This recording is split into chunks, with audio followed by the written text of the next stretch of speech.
अपना संबोधन, अपने विचार संपूर्ण विश्व को प्रदान करें, ये निवेदन मैं उनके सम्मुख करता हूं।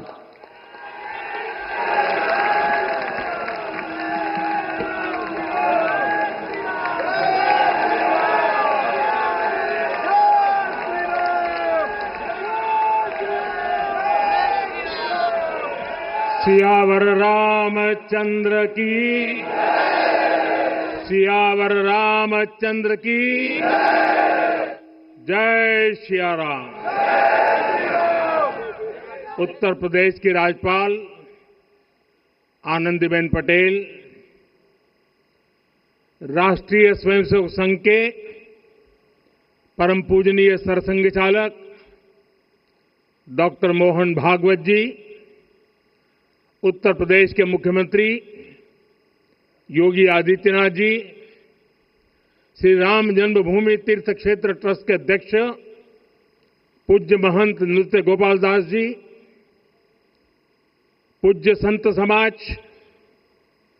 यहां पधारे सभी भक्तगण, देश और दुनिया से इस ऐतिहासिक पल के साक्षी बन रहे कोटि कोटि राम भक्त, देवी और सज्जनों, आज अयोध्या नगरी भारत की सांस्कृतिक चेतना के एक और उत्कर्ष बिंदु की साक्षी बन रही है। आज संपूर्ण भारत, संपूर्ण विश्व राममय है।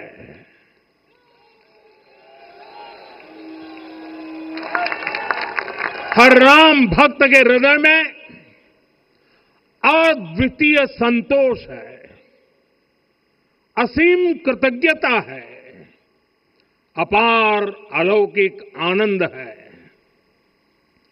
सदियों के घाव भर रहे हैं, सदियों की वेदना आज विराम पा रही है, सदियों का संकल्प आज सिद्धि को प्राप्त हो रहा है। आज उस यज्ञ की पूर्णाहुति है जिसकी अग्नि 500 वर्ष तक प्रज्वलित रही। जो यज्ञ एक पल भी आस्था से डिगा नहीं, एक पल भी विश्वास से टूटा नहीं। आज भगवान श्री राम के गर्भगृह की अनंत ऊर्जा, श्री राम परिवार का दिव्य प्रताप इस धर्म ध्वजा के रूप में इस दिव्यतम भव्यतम मंदिर में प्रतिष्ठापित हुआ है। और साथियों, ये धर्म ध्वजा केवल एक ध्वजा नहीं, ये भारतीय सभ्यता के पुनर्जागरण का ध्वज है। इसका भगवा रंग, इस पर रचित सूर्यवंश की ख्याति, वर्णित होम शब्द और अंकित कोविदार वृक्ष राम राज्य की कीर्ति को प्रतिरूपित करता है। ये ध्वज संकल्प है, ये ध्वज सफलता है, ये ध्वज संघर्ष से सृजन की गाथा है, ये ध्वज सदियों से चले आ रहे स्वप्नों का साकार स्वरूप है।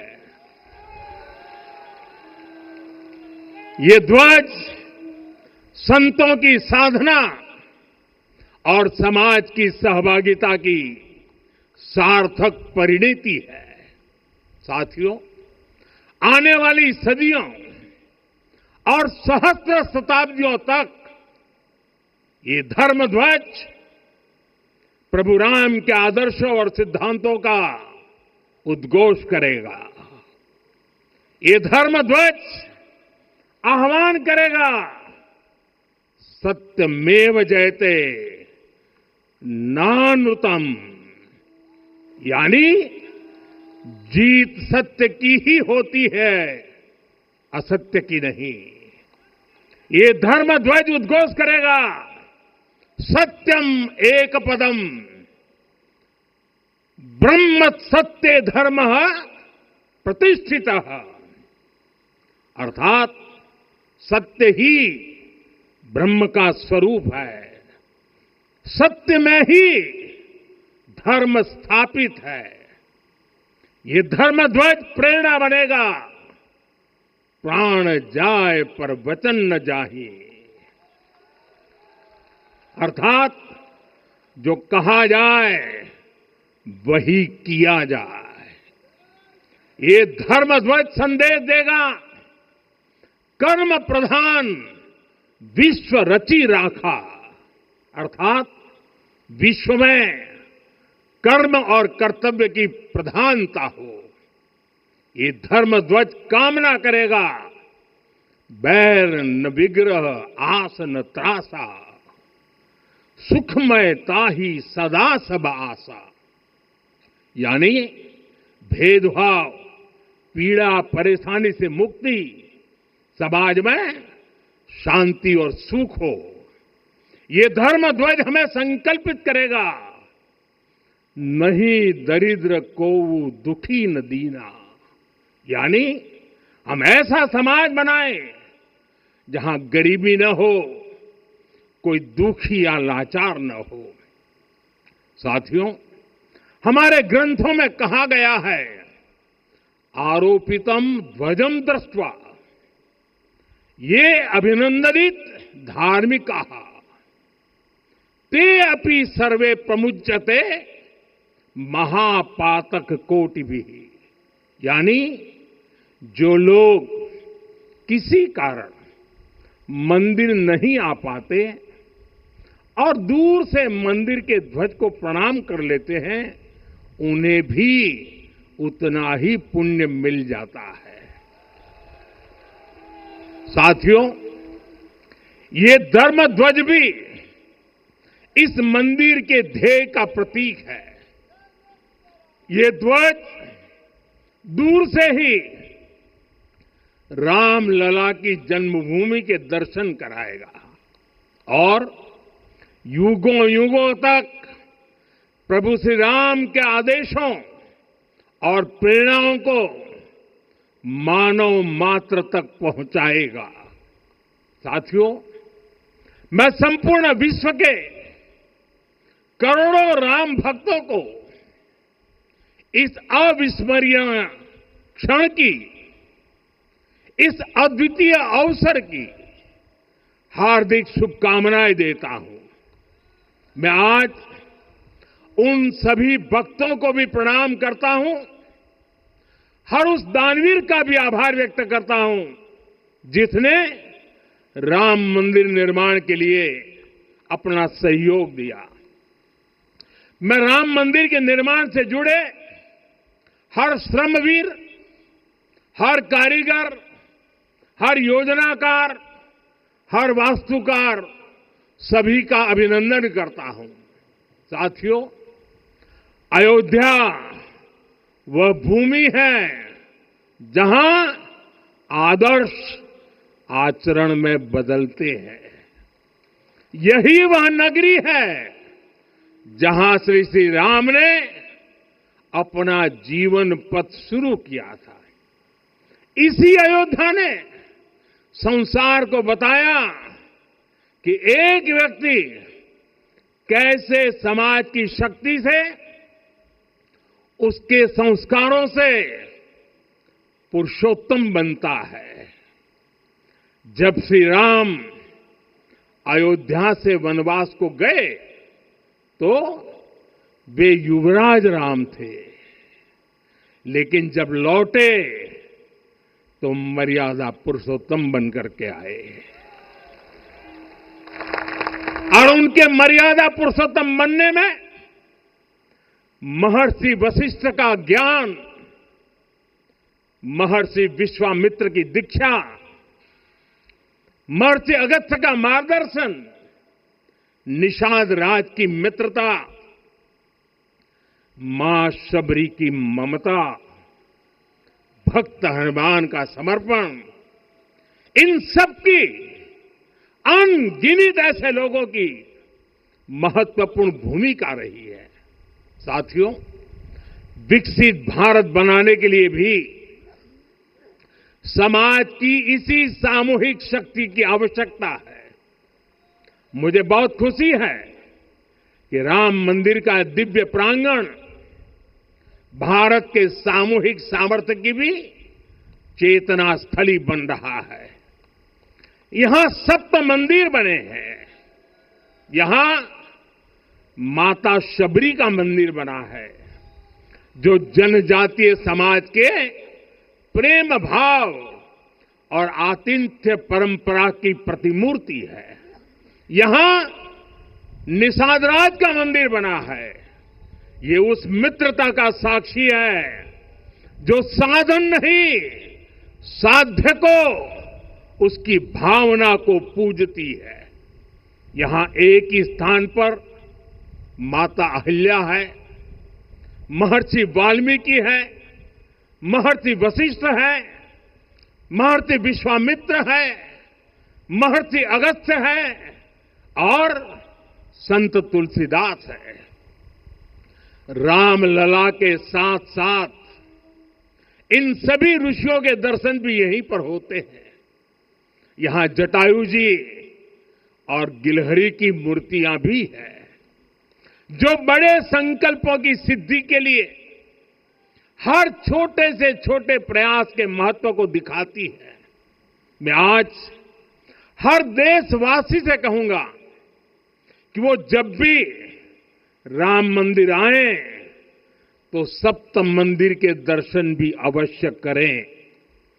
ये मंदिर हमारी आस्था के साथ साथ मित्रता, कर्तव्य और सामाजिक सद्भाव के मूल्यों को भी शक्ति देते हैं।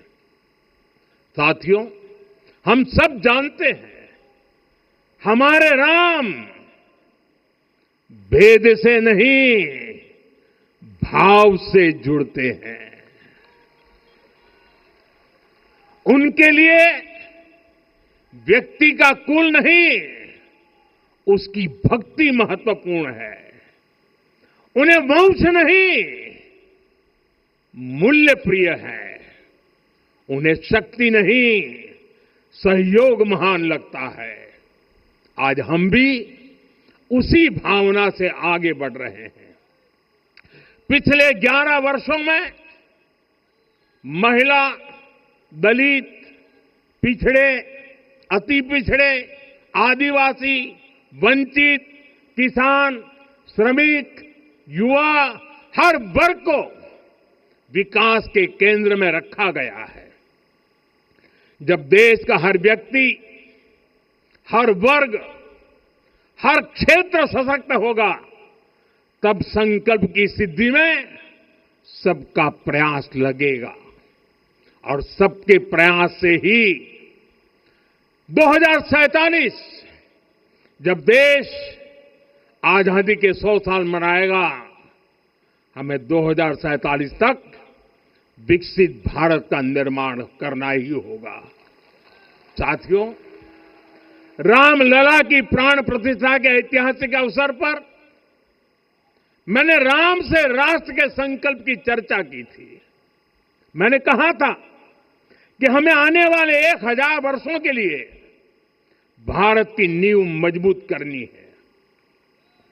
हमें याद रखना है, जो सिर्फ वर्तमान का सोचते हैं, वो आने वाली पीढ़ियों के साथ अन्याय करते हैं।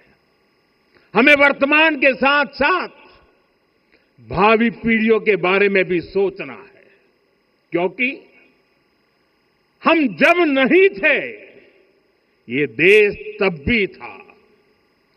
जब हम नहीं रहेंगे, ये देश तब भी रहेगा। हम एक जीवंत समाज है। हमें दूरदृष्टि के साथ ही काम करना होगा। हमें आने वाले दशकों, आने वाली सदियों को ध्यान में रखना ही होगा। और साथियों, इसके लिए भी हमें प्रभु राम से सीखना होगा। हमें उनके व्यक्तित्व को समझना होगा। हमें उनके व्यवहार को आत्मसात करना होगा। हमें याद रखना होगा, राम यानी आदर्श, राम यानी मर्यादा, राम यानी जीवन का सर्वोच्च चरित्र, राम यानी सत्य और पराक्रम का संगम। दिव्य गुणे शक्र समो रामः सत्य पराक्रमः। राम यानी धर्म पथ पर चलने वाला व्यक्तित्व। रामः सत्पुरुषो लोके सत्यः सत्यपरायणः। राम यानी जनता के सुख को सर्वोपरि रखना, प्रजा सुखत्वे चंद्रस्य। राम यानी धर्म और क्षमा का दरिया। वसुधाया क्षमा गुणे है। राम यानी ज्ञान और विवेक की पराकाष्ठा। बुद्ध या बृहस्पति तुल्य। राम यानी कोमलता में दृढ़ता। मृदु पूर्वज भाषते। राम यानी कृतज्ञता का सर्वोच्च उदाहरण। कदाचन नोपकारेण कृति नैकेन तुष्यति।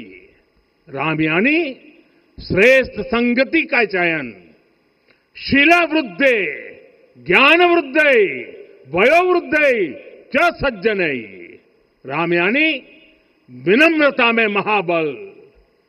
वीर्यवान च वीर्येण महता स्वेन विस्मितः। राम यानी सत्य का अडिग संकल्प।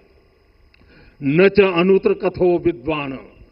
राम यानी जागरूक, अनुशासित और निष्कपट मन। निस्तिंद्र अपम्रत च स्वदोष परदोषवित। साथियों, राम सिर्फ एक व्यक्ति नहीं, राम एक मूल्य है, एक मर्यादा है, एक दिशा है। अगर भारत को साल 2047 तक विकसित बनाना है, अगर समाज को सामर्थ्यवान बनाना है, तो हमें अपने भीतर राम को जगाना होगा। हमें अपने भीतर के राम की प्राण प्रतिष्ठा करनी होगी। और इस संकल्प के लिए आज से बेहतर दिन और क्या हो सकता है। साथियों, 25 नवंबर का यह ऐतिहासिक दिन अपनी विरासत पर गर्व का एक और अद्भुत क्षण लेकर आया है। इसकी वजह है धर्म ध्वजा पर अंकित कोविदार वृक्ष। ये कोविदार वृक्ष इस बात का उदाहरण है कि जब हम अपनी जड़ों से कट जाते हैं तो हमारा वैभव इतिहास के पन्नों में दब जाता है। साथियों, जब भरत अपनी सेना के साथ चित्रकूट पहुंचे तो लक्ष्मण ने दूर से ही अयोध्या की सेना को पहचान लिया। ये कैसे हुआ, इसका वर्णन वाल्मीकि जी ने किया है। और वाल्मीकि जी ने क्या वर्णन किया है? उन्होंने कहा है, विराजित उद्गत स्कंधम कोविदार ध्वजः रथे। लक्ष्मण कहते हैं, राम, सामने जो तेजस्वी प्रकाश में विशाल वृक्ष जैसा ध्वज दिखाई दे रहा है, वही अयोध्या की सेना का ध्वज है। उस पर कोविदार का शुभ चिन्ह अंकित है। साथियों, आज जब राम मंदिर के प्रांगण में कोविदार फिर से प्रतिष्ठित हो रहा है, यह केवल एक वृक्ष की वापसी नहीं है, यह हमारी स्मृति की वापसी है, हमारी अस्मिता का पुनर्जागरण है, हमारी स्वाभिमानी सभ्यता का पुनः उद्घोष है। कोविदार वृक्ष हमें याद दिलाता है कि जब हम अपनी पहचान भूलते हैं तो हम स्वयं को खो देते हैं, और जब पहचान लौटती है तो राष्ट्र का आत्मविश्वास भी लौट आता है। और इसलिए मैं कहता हूं, देश को आगे बढ़ना है तो अपनी विरासत पर गर्व करना होगा। साथियों, अपनी विरासत पर गर्व के साथ साथ एक और बात भी महत्वपूर्ण है, और वो है गुलामी की मानसिकता से पूरी तरह मुक्ति। आज से 190 साल पहले 190 साल पहले साल 1835 में 1835 में मैकाले नाम के एक अंग्रेज ने भारत को अपनी जड़ों से उखाड़ने के बीज बोए थे। मैकाले ने भारत में मानसिक गुलामी की नींव रखी थी। 10 साल बाद यानी 2035 में उस अपवित्र घटना को 200 वर्ष पूरे हो रहे हैं।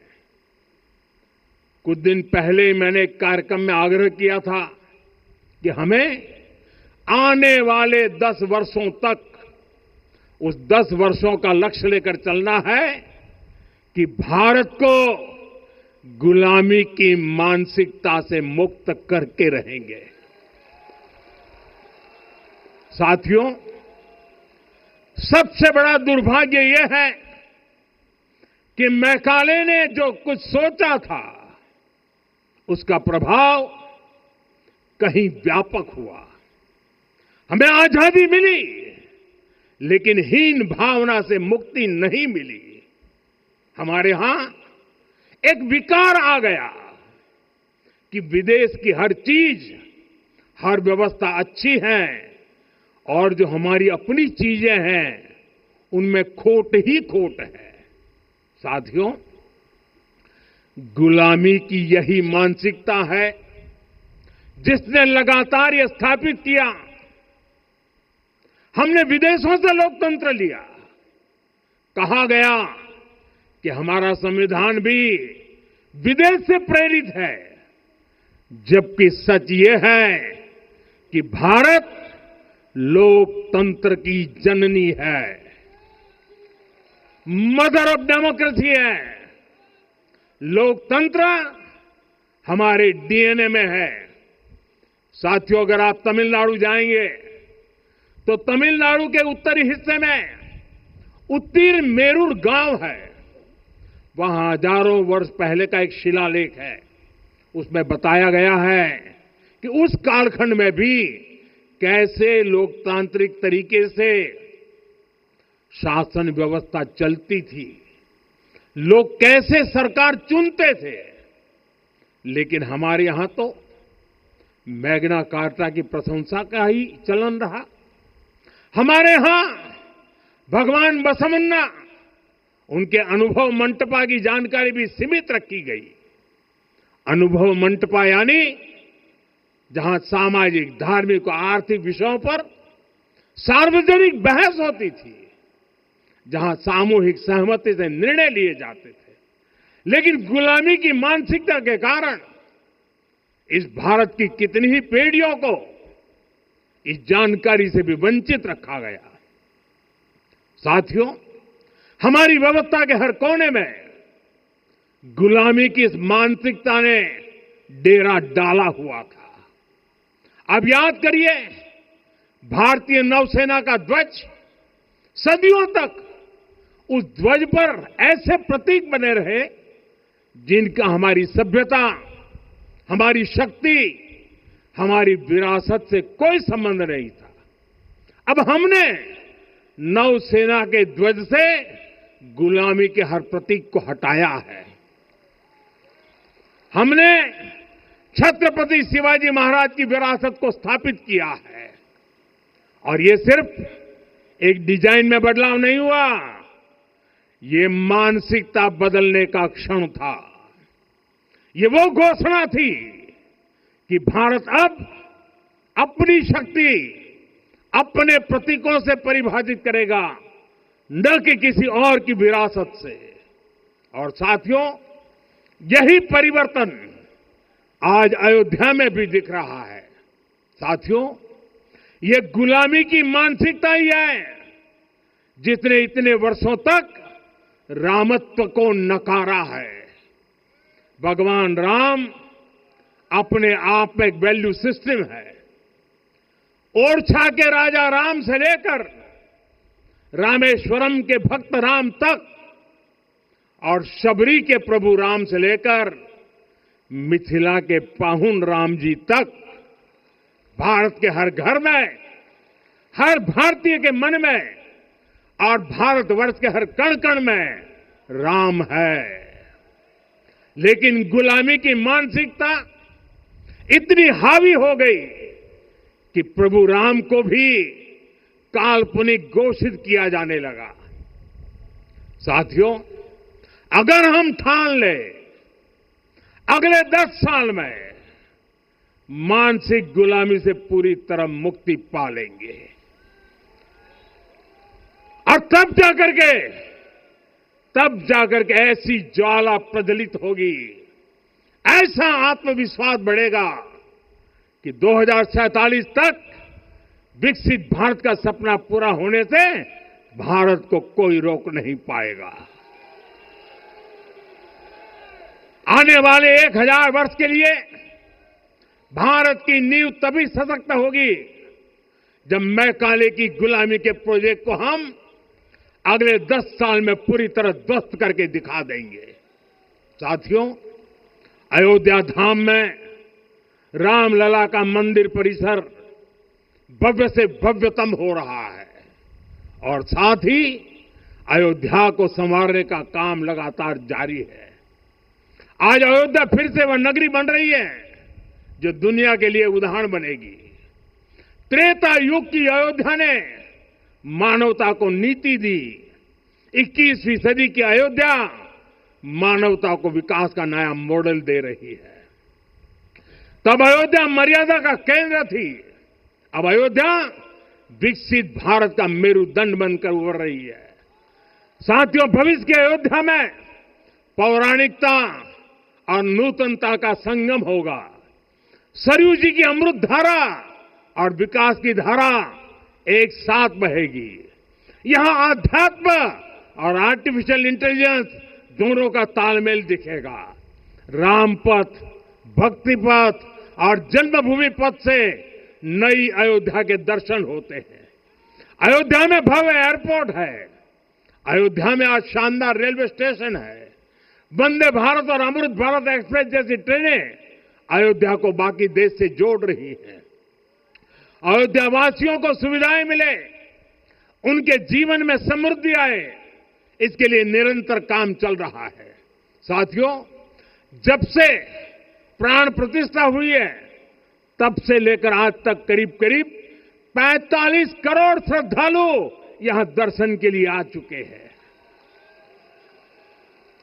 ये वो पवित्र भूमि है जहां 45 करोड़ लोगों के चरण रज पड़े हैं और इससे अयोध्या और आसपास के लोगों की आय में आर्थिक परिवर्तन आया है, वृद्धि हुई है।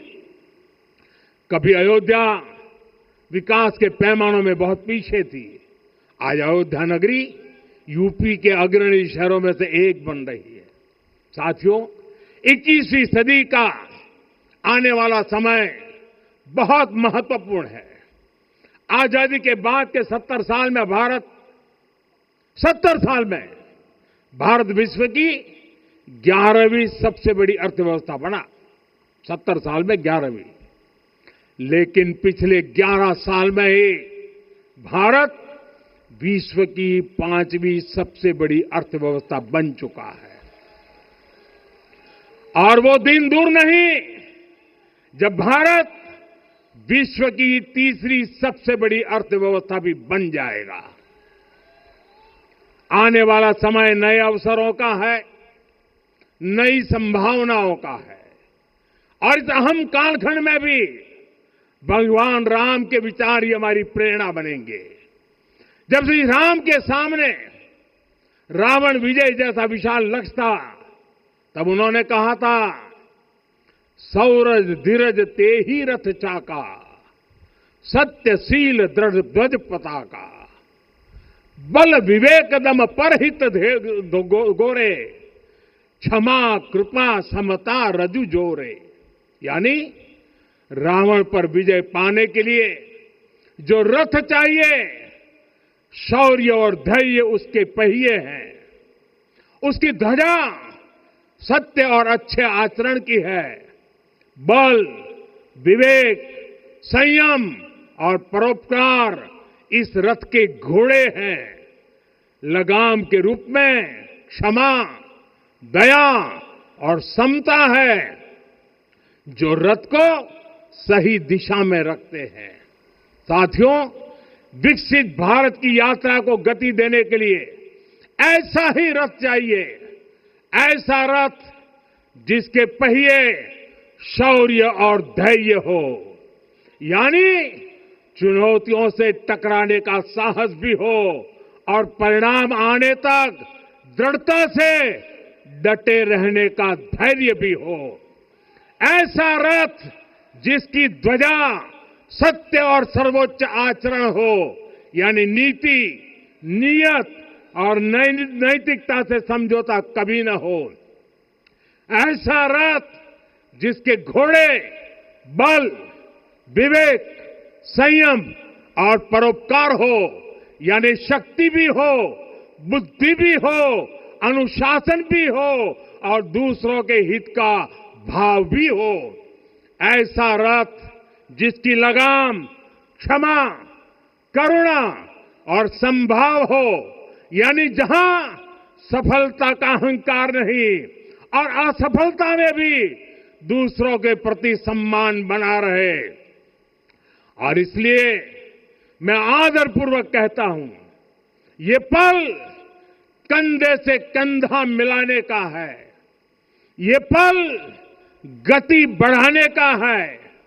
हमें वो भारत बनाना है जो राम राज्य से प्रेरित हो, और यह तभी संभव है जब स्वयं हित से पहले देश हित होगा, जब राष्ट्र हित सर्वोपरि रहेगा। एक बार फिर आप सभी को बहुत बहुत शुभकामनाएं देता हूं। जय सिया राम, जय सिया राम, जय सिया राम। माननीय प्रधानमंत्री जी, सरसंघ चालक जी, अब यहां से तो सुना आपने, प्रधानमंत्री नरेंद्र मोदी लोगों को संबोधित कर रहे थे। भव्य ध्वजारोहण हुआ है और ये लाइव तस्वीरें इस वक्त आप देख रहे हैं। प्रधानमंत्री नरेंद्र मोदी ने लोगों को संबोधित किया। ध्वजारोहण के बाद, ध्वजा की स्थापना के बाद राम मंदिर पर धर्म ध्वजा की स्थापना हो गई है और अयोध्या में गूंज रहा है जय सिया राम। ये लाइव तस्वीरें देखिए, माहौल पूरी तरह से भक्तिमय है और प्रधानमंत्री ने जो बातें कही वो हम आपको बता रहे हैं। कौन सी बड़ी बातें अपने संबोधन के दौरान उन्होंने कही है। धर्म ध्वजा की स्थापना के बाद प्रधानमंत्री ने लोगों को संबोधित किया। अयोध्या सांस्कृतिक चेतना की साक्षी, सदियों के घाव भर रहे हैं, ये कहा प्रधानमंत्री ने। राम भक्तों के मन में असीम कृतज्ञता। आज संपूर्ण विश्व राममय है।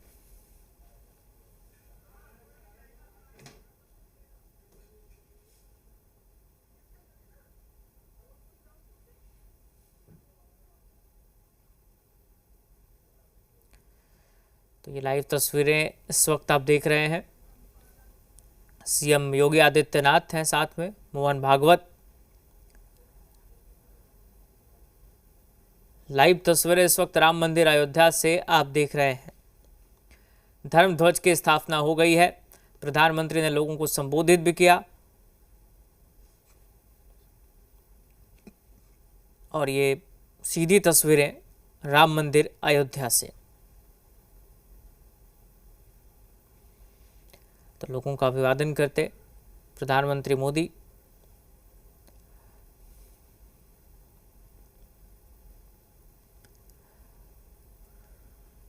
सीधी तस्वीरें आप देख रहे हैं अयोध्या से, राम मंदिर की तस्वीरें हैं, लाइव तस्वीरें। धर्म ध्वजा प्रेरणा बनेगा, ये कहा प्रधानमंत्री ने। और लोगों को संबोधित करने के बाद अब वहाँ मौजूद अतिथियों और साधु संतों का अभिवादन करते हुए और उनके साथ योगी आदित्यनाथ भी मौजूद हैं। ये सीधी तस्वीरें इस वक्त आप देख रहे हैं राम मंदिर अयोध्या की। हमें अपने अंदर के राम को जगाना होगा, ये कुछ बड़ी बातें जो प्रधानमंत्री ने अपने संबोधन के दौरान कही। और ये देखिए तमाम जो श्रद्धालु मौजूद हैं, तमाम मेहमान मौजूद हैं, उनका अभिवादन स्वीकार करते हुए प्रधानमंत्री मोदी।